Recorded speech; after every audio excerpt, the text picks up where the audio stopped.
Good morning students. Morning sir. जय हिंद। आज का जो हमारा टॉपिक है वो करंट अफेयर से संबंधित है और एजुकेशन से संबंधित है। यह ध्यान में रखना है, जो भी कमीशन का तैयारी कर रहा है या जो सीटेट बीटेट का तैयारी कर रहा है या बीएड करना चाहता है या टीचर के लिए ये काफी महत्वपूर्ण टॉपिक है जो करंट अफेयर से संबंधित है। यह ध्यान में रखना है। और आज हमने न्यू एजुकेशन पॉलिसी को लिया है, ध्यान में रखना है। नई राष्ट्रीय शिक्षा नीति, यह ध्यान में रखना है। तो ध्यान में रखेंगे, ऑलरेडी ये जो नीति है हमारा राष्ट्रीय शिक्षा नीति जो हमारी नई है, इसमें क्या है, पहले से ये कैसे अलग है, इसमें नए नए क्या प्रावधान किए गए हैं, प्राइमरी एजुकेशन को लेकर क्या व्यवस्था है, सेकेंडरी एजुकेशन को लेकर क्या व्यवस्था है, ग्रेजुएशन और पोस्ट ग्रेजुएशन को लेकर क्या व्यवस्था है, बीएड को लेकर क्या व्यवस्था है, खर्च को लेकर क्या व्यवस्था है, यूजीसी को लेकर क्या व्यवस्था है, इस सारी चीजों को हम जानेंगे। तो हम चलते हैं टॉपिक पर। नई राष्ट्रीय शिक्षा नीति, नई शिक्षा नीति जो हमारा है 2020 का, आप जानते हो बेहद प्रासंगिक है। प्रासंगिक इसलिए कि 29 जुलाई 2020 को कैबिनेट ने इसको मंजूरी दे दिया है और देश में लागू हो गया है। हम जानते हैं कि कस्तूरीरंगन की अध्यक्षता में एक कमेटी गठित की गई थी और उसकी सिफारिश के आधार पर सरकार ने विभिन्न तरह का प्रोग्राम को लाया है। शिक्षा नीति की हम बात करते हैं तो सबसे पहले भारत में 1968 में प्रथम शिक्षा नीति आई थी और दूसरी जो शिक्षा नीति है 1986 में आई थी, याद रखना है। और उसी शिक्षा नीति को ध्यान में रखते हुए अभी तक हमारा सिलेबस तैयार था। वर्तमान में नई शिक्षा नीति सरकार लेकर आई है और यह 2020 है, याद रखना है। यानी 34 साल बाद नई राष्ट्रीय शिक्षा नीति आई है, याद रखना है। कितने साल बाद? 34 साल बाद। यह ध्यान में रखना है। और इसका मकसद है कि एक भारत श्रेष्ठ भारत को कैसे सफल किया जाए। पूरे भारत में एक समान प्रणाली का शिक्षा कैसे उपलब्ध कराया जाए ताकि लोगों का सर्वांगीण विकास हो। शिक्षा हमारे लिए एक प्रकार से पावरफुल वेपन के रूप में काम करता है और यह किसी देश का सामाजिक आर्थिक ढांचा को बदल सकता है। साथ ही हम विश्व को बदलने की भी क्षमता रखते हैं। तो शिक्षा के माध्यम से हम राष्ट्र के साथ साथ वैश्विक कल्याण की बात करते हैं।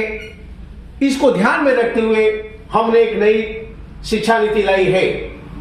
इसका मकसद है कि बच्चों का सर्वांगीण विकास हो और प्रत्येक बच्चों को समान शिक्षा मिले। शिक्षा को लेकर किसी में किसी प्रकार का कोई भेदभाव नहीं होना चाहिए,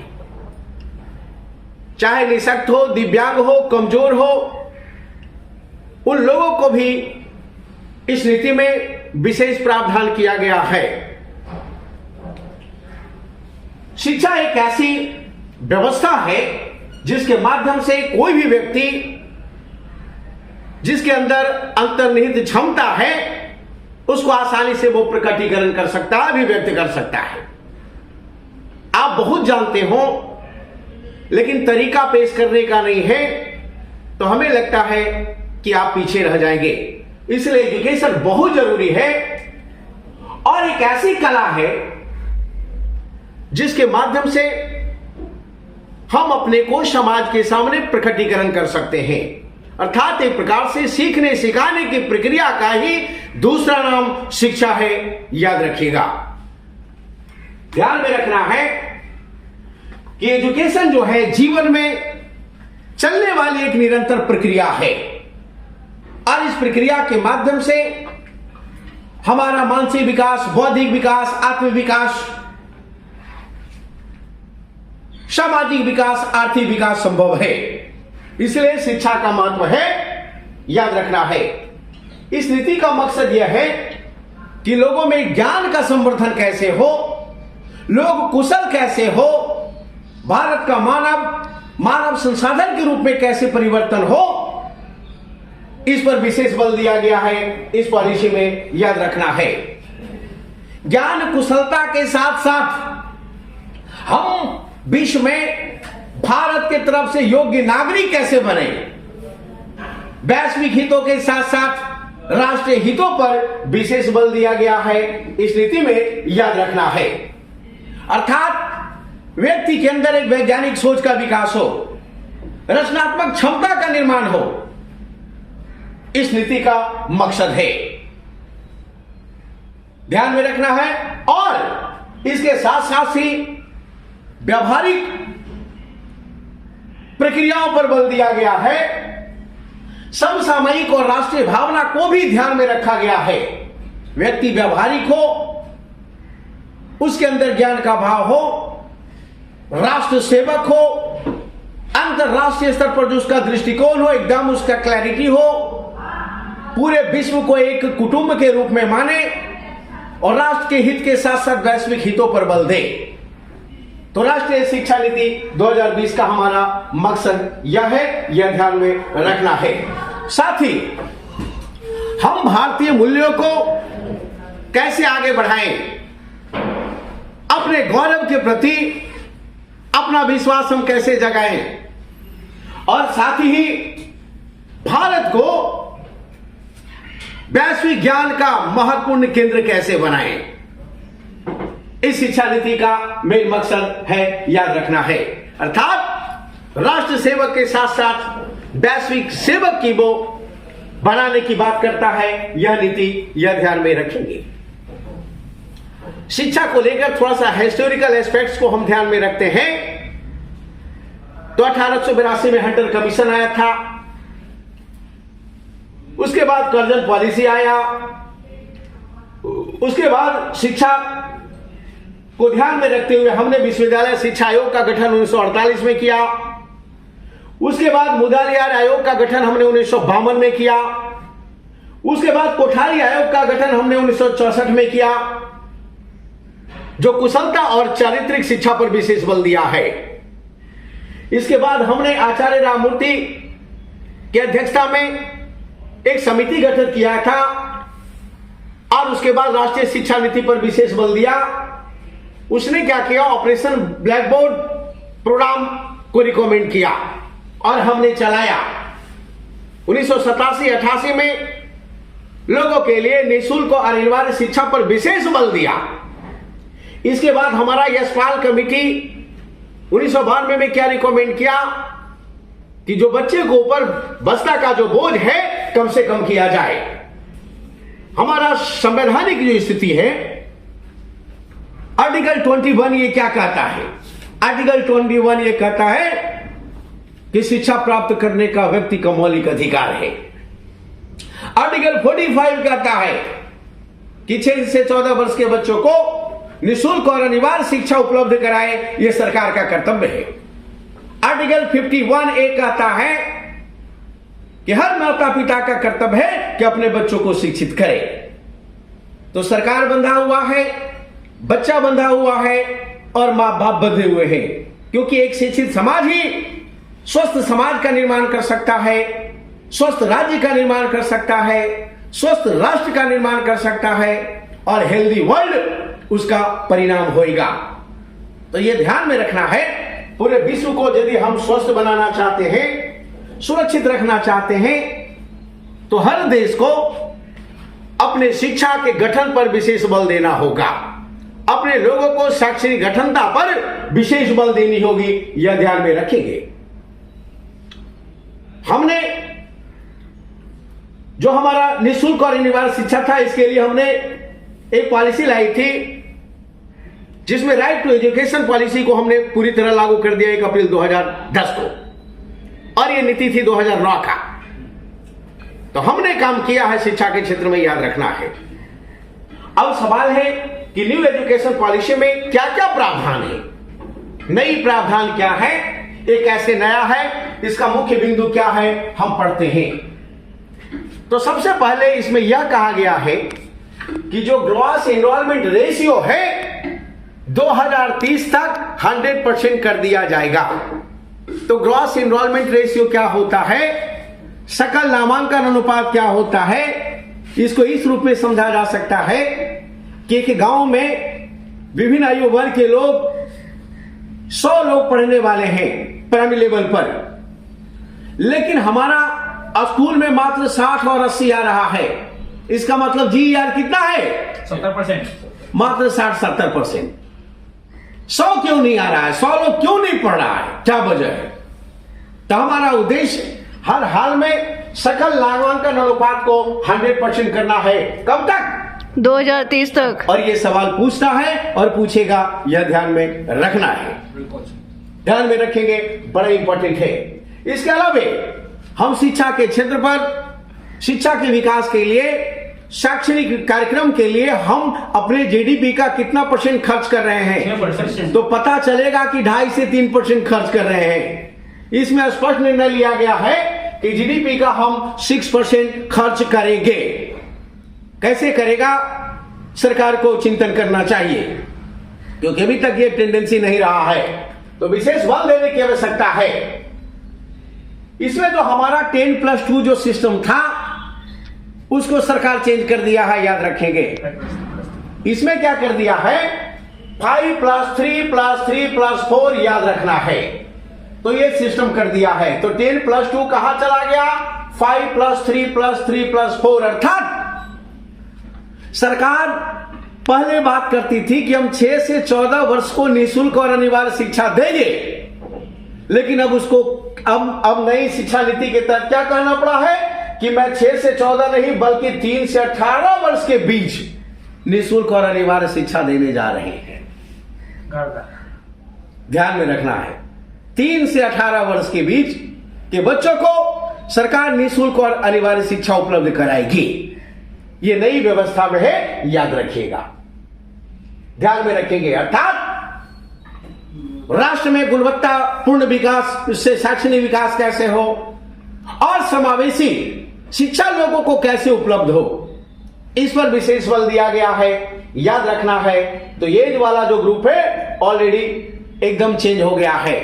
अब देखिएगा, सरकारी स्कूलों में पहली कक्षा से अभी पढ़ाई का प्रावधान है, लेकिन सरकार बोला कि नहीं, अब हम ऑलरेडी अब इसको हम कम करने जा रहे हैं, बाल वाटिका भी हम आंगनवाड़ी भी शुरुआत करने जा रहे हैं, और ये राज्य सरकार का कर्तव्य होगा, ध्यान में रखना है, और ये बड़ा इंपॉर्टेंट है।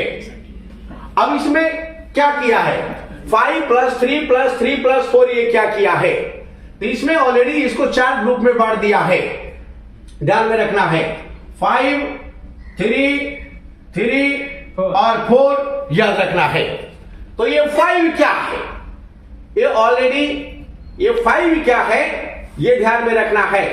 5 ये क्या है, 5 3 8 8 3 11 4 15, 3 से 18 के बीच में 15 वर्ष है कि नहीं जी सर। यानी कि बच्चा जब 3 वर्ष का होगा तो ऑलरेडी उसको हम आंगनवाड़ी में डाल देंगे, और ये सरकार का कार्यक्रम है। 3 वर्ष में ही ऑलरेडी आंगनवाड़ी में चला जाएगा, और इसके बाद ये जो हमारा 5 साल है, इसमें क्या होगा, कक्षा 1 और कक्षा 2 यह पूरी तरह ऑलरेडी क्लास 2 तक यहां पढ़ाई कर लेगा। किसमें, फाउंडेशन सिस्टम में, फाउंडेशन बैच में। तो फाउंडेशन जो हमारा टर्म है, इसमें ऑलरेडी वो कितना रहेगा, 3 से 8 वर्ष के बीच रहेगा, याद रखना है। 3 से 8 वर्ष के बीच में ऑलरेडी वो नर्सरी वगैरह यूकेजी वगैरह सब कर लेगा। हालांकि नर्सरी को जिसको कहा नहीं गया उसको बाल वाटिका कहा गया है, उसमें ऑलरेडी उसका प्रारंभिक विकास होगा, खेलेगा कूदेगा और कुछ सीखेगा। इसके साथ ही क्लास 1-2 क्लियर कर लेगा। इसमें फाउंडेशन बैच में, फाउंडेशन बैच में याद रखना है। दूसरा जो बैच इसका है प्रिपरेटरी बैच है, याद रखना है।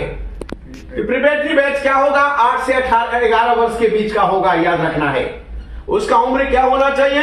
8 से 11 वर्ष के बीच में होना चाहिए, ध्यान में रखना है। और इसमें ऑलरेडी साइंस मैथ्स आर्ट्स पर विशेष बल दिया जाएगा, जबकि फाउंडेशन कोर्स में उसको भाषा गणित पर विशेष बल दिया जाएगा, याद रखना है।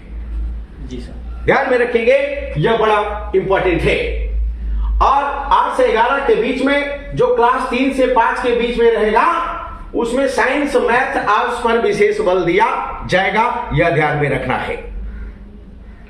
तीसरा जो मिडिल इसका जो स्टेज होगा वो 11 से 14 वर्ष के लिए है, याद रखना है। और इसे पूरी तरह कौशल विकास पर विशेष बल दिया जाएगा और यह क्लास 6 से 8 होगा। तो मिडिल स्कूल क्लास 6 से 8 वो पढ़ाई अपना पूरा कर लेगा। इसके बाद सेकेंडरी जो इसका एजुकेशन होगा वो 14 से 18 वर्ष के बीच की उम्र का होगा और इसमें 9वीं से 12वीं वो ऑलरेडी अपना पढ़ाई पूरा कर लेगा। 12वीं के बाद क्या है? वो स्नातक कर सकता है और परास्नातक कर सकता है, ग्रेजुएशन कर सकता है और पोस्ट ग्रेजुएशन कर सकता है। इसके लिए भी प्रावधान है। इसके बाद यदि 3 से 4 साल का स्नातक ऑलरेडी व्यवस्था है और 1 से 2 साल का पोस्ट ग्रेजुएट का व्यवस्था है, याद रखना है। स्नातक में भी क्या है कि पहला साल में उसको सर्टिफिकेट दे दिया जाएगा, दूसरा साल में डिप्लोमा दिया जाएगा और तीसरा साल में डिग्री दिया जाएगा, याद रखना है। तो यह बड़ा इंपॉर्टेंट है, ध्यान में रखें। इसमें क्या है कि 1 साल बाद वो पढ़ाई छोड़ सकता है, फिर कोई दूसरा पढ़ाई पढ़कर अगले साल फिर यहाँ पर आकर जुड़ जाएगा। इसका मतलब पढ़ाई के बीच में जो ब्रेकअप होगा, तो आज के वीडियो में ब्रेक जो लेगा, वीडियो वो फिर पसंद से आई वो हो तो पढ़ाई शुरू वीडियो कर को सकता लाइक है। कीजिए, लेकिन आज चैनल का को नए हो तो के बाद चैनल यदि को आप सोचो तो सब्सक्राइब फिर से भाई कीजिए। मिलते हैं अगली तो ये वीडियो चीजें में, हुआ तब कि तक के लिए नहीं? एंजॉय यानी द व्यक्ति लाइफ। कभी भी पढ़ाई छोड़ सकता है और वहीं से दोबारा पढ़ाई शुरू कर सकता है कुछ दिनों के बाद। ये बहुत बड़ी बात है, ध्यान में रखना है। तो ये बड़ा इंपॉर्टेंट है, ध्यान में रखेंगे। तो ये जो हमारा जो 4 सिस्टम है 5+3+3+4 अर्थात 3 से 18 वर्ष के बीच का जो एजुकेशन होगा 6 से 14 अब नहीं, अब 3 से 18 वर्ष के बीच निःशुल्क और अनिवार्य शिक्षा की व्यवस्था गवर्नमेंट करेगी। अब इसमें क्या व्यवस्था है? इसमें व्यवस्था यह है कि आर्टिकल 350 क्या कहता है? शिक्षा मातृभाषा में होनी चाहिए। तो सरकार ने स्पष्ट नीति के माध्यम से कह दिया कि 5वीं तक जो शिक्षा होगी मातृभाषा में ही होगी, अर्थात उसका भाषा कैसा होगा? स्थानीय भाषा या क्षेत्रीय भाषा। कैवी क्लास तक? तो 5वीं क्लास तक, याद रखिएगा। अर्थात 11 वर्ष तक वो स्थानीय भाषा में ही ऑलरेडी पढ़ाई लिखाई करेगा, अंग्रेजी की उसकी आवश्यकता नहीं है। किस क्लास तक?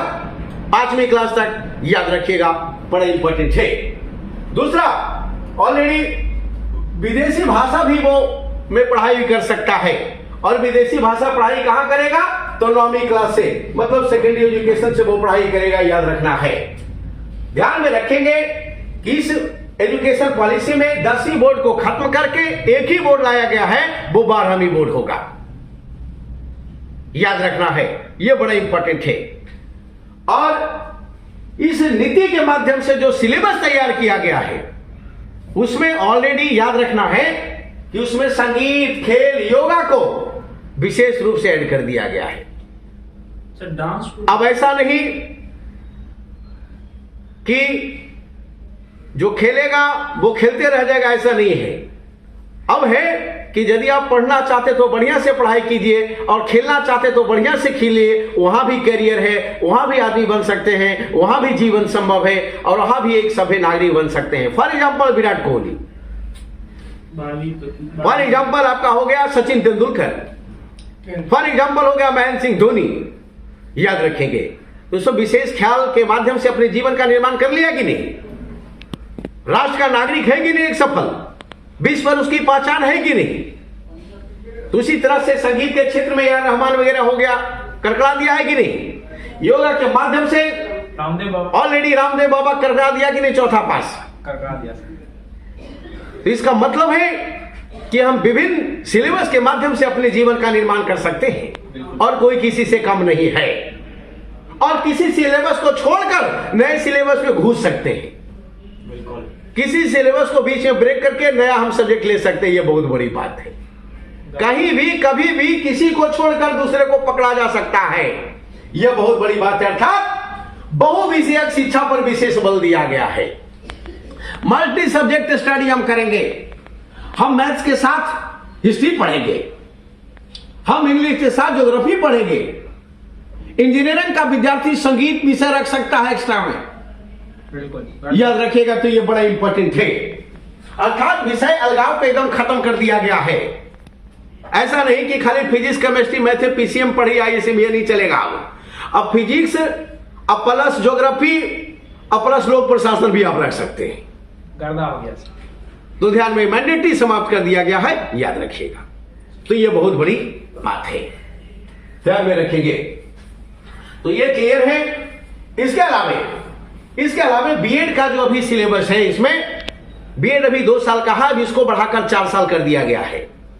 और बीएड अब कोई कब कर सकता है? तो 12वीं पास के बाद ही कर सकता है। 12वीं पास के बाद और उसका बीएड भी हो जाएगा और ग्रेजुएशन भी हो जाएगा, दोनों एक साथ वो कर सकता है। ये बड़ा इंपॉर्टेंट है। और ग्रेजुएशन के बाद यदि आप बीएड करना चाहते हैं तो वो कोर्स होगा 2 साल का, लेकिन आईएससी के बाद यदि आप बीएड करना चाहते हैं तो आपका कोर्स होगा 4 साल का। अर्थात पढ़ाई के क्षेत्र में, पढ़ाने के क्षेत्र में जो भी व्यक्ति जाए वो पूरी तरह अनुभवी हो, वो वेल कम्युनिकेशन पावर वाला होना चाहिए, उसके अंदर लीडरशिप क्वालिटी होनी चाहिए, उसके अंदर रेशनल माइंड होना चाहिए, वो सोवर्निटी उसके पास होनी चाहिए, स्मार्ट वर्किंग कैपेसिटी होनी चाहिए, गुड डिसीजन मेकर होना चाहिए। ध्यान में रखना है। और ये सारी चीजों पर सरकार विशेष बल दिया है। इस शिक्षा नीति में यह भी प्रावधान है कि जो भी प्राइवेट स्कूल है वो जो मनमानी फी ले रहा है उस पर नियंत्रण लगाना है, ताकि गरीब से गरीब बच्चे भी प्राइवेट स्कूल में पढ़ सके, याद रखना है। इसके अलावा जो भी दिव्यांग और निःशक्त बच्चे हैं उन लोगों के लिए विशेष शिक्षक की व्यवस्था किया गया है स्कूलों में इस नीति के माध्यम से, याद रखिएगा। इसके अलावा जो भी एस्पिरेशनल डिस्ट्रिक्ट है, एस्पिरेशनल डिस्ट्रिक्ट भारत में लगभग 116-17 है, इसको आकांक्षी जिला बोला जाता है। आकांक्षी जिला का मतलब वैसा जिला जो सामाजिक आर्थिक क्षेत्रों में पिछड़ा हुआ है। तो क्या कारण है? इसका कारण है कि वहां पर शिक्षित नहीं है लोग, एजुकेशन नहीं है, मूलभूत संसाधन नहीं है। तो उसको हम एक स्पेशल इकोनॉमिक जोन घोषित कर देंगे, स्पेशल एजुकेशन जोन घोषित कर देंगे, और special economic zone, special education zone घोषित करके वहां पर शिक्षा को लेकर विशेष प्रोग्राम चलाएंगे, पायलट प्रोजेक्ट चलाएंगे, और वहां के लोगों को हम टारगेटेड फॉर्म में शिक्षित करेंगे। यह बहुत बड़ी बात है। इसके अलावा जो भी यूनिवर्सिटी वगैरह में जो बहाली क्या एडमिशन होगा उसके लिए, या कोई विशेष कंपटीशन एग्जाम होगा उसके लिए एक एनटीए का गठन किया गया है, नेशनल टेस्टिंग एजेंसी। कब? 2017 में। तो सरहद पर भी वो विभिन्न प्रकार के यूनिवर्सिटी में प्रवेश ले सकता है, और यह अतिरिक्त सुविधा है, याद रखिएगा। इसके अलावा यह सारा व्यवस्था है। हमने स्नातक का चर्चा किया है, तो हम चर्चा कर रहे थे कि हम सिलेबस को हम आसानी से ट्रांसफर कर सकते हैं। यदि हम मैथ्स पढ़ रहे हैं तो इसे छोड़कर हिस्ट्री ले सकते हैं, हिस्ट्री छोड़कर कॉमर्स ले सकते हैं, एक विषय के साथ दूसरा विषय ले सकते हैं। अर्थात इस प्रकार विषय चयन को लेकर छात्र स्वतंत्र है। अब वर्तमान में जो बाध्यता है वो समाप्त हो गई है। सरकार ने बोला है कि 2040 तक हम बहुविषयक शिक्षा के लिए, जहां पर 64 कलाओं का शिक्षण व्यवस्था हो, इस तरह का हम यूनिवर्सिटी वगैरह, स्कूल वगैरह निर्माण करने जा रहे हैं। अर्थात एजुकेशन इंफ्रास्ट्रक्चर पर सरकार को जबरदस्त खर्च करना होगा। इसी नीति में एचआरडी एचआरडी मिनिस्ट्री का नाम चेंज कर दिया, मानव संसाधन विकास मंत्रालय का नाम शिक्षा मंत्रालय हो गया है। और भारत का प्रथम शिक्षा मंत्री शिक्षा मंत्रालय के अंतर्गत रमेश निशंक पोखरियाल है, याद रखेंगे, यह ध्यान में रखना है, यह बड़ा इंपॉर्टेंट है। अगला पूछेगा, यह बताओ जो यूजीसी जो है, यूजीसी का भी नाम चेंज करने जा रहा है। यूजीसी का नाम क्या होगा? HECI, higher education council of India, यह ध्यान में रखेंगे।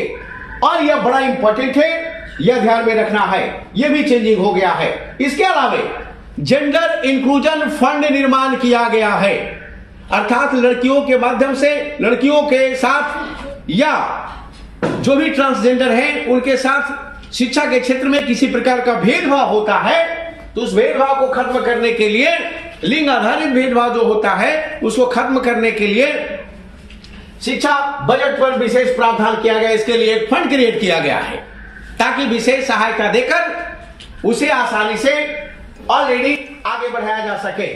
समाज का जो कमजोर वर्ग है, SC, ST और OBC वर्ग है, उन लोगों को शिक्षित करने के लिए सरकार ने विशेष प्रावधान किया है और विशेष वित्तीय सहायता उपलब्ध कराने का निर्णय लिया है इस शिक्षा नीति के माध्यम से। इसके अलावा शिक्षा के क्षेत्र में नवोन्मेष को बढ़ावा मिले, इनोवेशन को बढ़ावा मिले, इसके लिए नेशनल रिसर्च फंड का गठन किया गया है। नेशनल एजुकेशन रिसर्च फंड का गठन किया गया है ताकि शिक्षा के क्षेत्र में जबरदस्त अनुसंधान हो और इसका लाभ देश को मिले, लोगों को मिले। अर्थात इसका मकसद वैज्ञानिक सोच वाले व्यक्तित्व का विकास करना है, भारत के लोगों में रचनात्मक क्षमता जबरदस्त हो, सीखने सिखाने की प्रक्रिया पर विशेष बल दिया जाए और व्यक्ति का सर्वांगीण विकास हो। व्यक्ति का विकास होगा तो हमें लगता है परिवार का विकास होगा, परिवार का विकास होगा तो समाज का विकास होगा, समाज का विकास होगा तो राज्य का विकास होगा, राज्य का विकास होगा तो देश का विकास होगा और देश का विकास होगा तो पूरे विश्व का विकास होगा। ध्यान में रखना है, अंतरराष्ट्रीय स्तर पर यदि किसी प्रकार की समस्या आएगी तो हमें लगता है एक भारतीय उससे निपटने में सक्षम होगा। ध्यान में रखना है, और ये किसके बल पर? इस शिक्षा नीति के बल पर। इसी के साथ आज की सभा समाप्त की जाती है। That's all. जय हिंद। Let it be now. गर्दा। दोस्तों, आज के वीडियो में इतना ही। वीडियो पसंद आई हो तो वीडियो को लाइक कीजिए, चैनल पर नए हैं तो चैनल को सब्सक्राइब कीजिए। मिलते हैं अगली वीडियो में, तब तक के लिए एंजॉय योर लाइफ।